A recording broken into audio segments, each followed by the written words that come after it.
जयपुर का सवाई मानसिंह स्टेडियम। यह स्टेडियम कई ऐतिहासिक पलों का गवाह भी रहा है। इनमें से एक खास पल रहा साल 1987 में, जब जयपुर स्टेडियम में पहली बार टेस्ट मैच का आयोजन किया गया। यूं तो आजादी और बंटवारे के बाद भारत और पाकिस्तान ने 7 सालों में 3 टेस्ट सीरीज खेली, लेकिन इसके बाद दोनों देशों के बीच क्रिकेट मैच एक तरह से बंद हो गया था। इसके बाद दोनों देशों के बीच 2 युद्ध भी लड़े गए।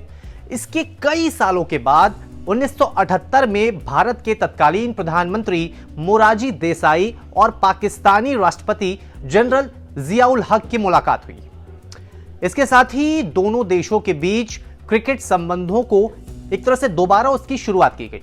साल था 1987 का, जब पाकिस्तानी राष्ट्रपति जनरल जिया उल हक सीमा पार कर भारत और पाकिस्तान के बीच टेस्ट मैच के दूसरे दिन का खेल देखने के लिए जयपुर के सवाई मानसिंह स्टेडियम पहुंचे थे।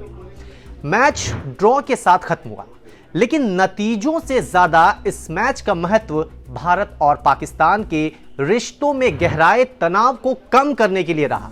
दरअसल साल 1986 के आखिरी में भारत ने घोषणा की कि वो ऑपरेशन ब्रॉस्टेक्स के नाम से राजस्थान में सैन्य अभ्यास करेगा। यह सैन्य अभ्यास नवंबर 1986 से लेकर मार्च 1987 के बीच करीब 5 महीनों तक चला था। दूसरे विश्व युद्ध के बाद यह सबसे बड़ा अभ्यास था।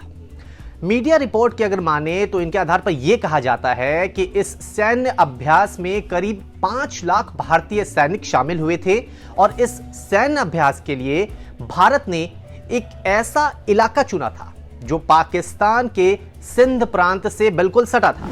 एक समय तो इस इलाके में भारत की 4 लाख सैन्य टुकड़ियां भी मौजूद थी। ऐसे में पाकिस्तान के लिए इस बात पर यकीन कर पाना बहुत ही ज्यादा मुश्किल था कि इतना बड़ा सैन्य अभ्यास उसकी सीमा से बिल्कुल नजदीक में हो रहा है। पाकिस्तान में तो इस बात का हल्ला हो गया कि भारत सिंध प्रांत पर हमला बोलेगा, वो हमला करने जा रहा है। इस तरह की चर्चाएं चल रही थी और इस तनाव भरे माहौल के बीच में जब दोनों देशों पर युद्ध जैसे हालात थे, संकट के जो बादल थे वो मंडरा रहे थे, पाकिस्तानी राष्ट्रपति जनरल जिया उल हक भारत के दौरे पर पहुंचे। वो भारत और पाकिस्तान के बीच क्रिकेट का जो टेस्ट मैच वहां पे चल रहा था उसे देखने के लिए जयपुर के ऐतिहासिक सवाई मानसिंह स्टेडियम पर पहुंचे थे।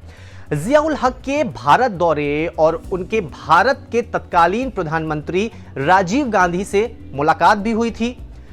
दोनों देशों के बीच तनाव को कम करने के लिए, हालात सामान्य करने में एक तरह से ये मददगार हुई। वहां पे मदद की कोशिश की जा रही थी। इसके साथ ही भारतीय उपमहाद्वीप में क्रिकेट कूटनीति की एक शुरुआत भी हुई थी। इसके बाद से भारत और पाकिस्तान के नेताओं ने क्रिकेट के जरिए ही जो दोनों देशों के बीच तनाव हो रहे थे उन्हें कम करने की कई सारी कोशिशें भी की और इसके नतीजे कई बार सामने भी आए।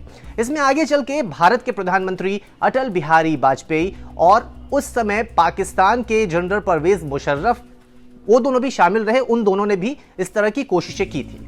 खैर, इसी तरह की खबरें और खबरों के पीछे की खबरों को देखने के लिए आप टाइम्स नाउ नवभारत के डिजिटल पेज से जरूर जुड़िए।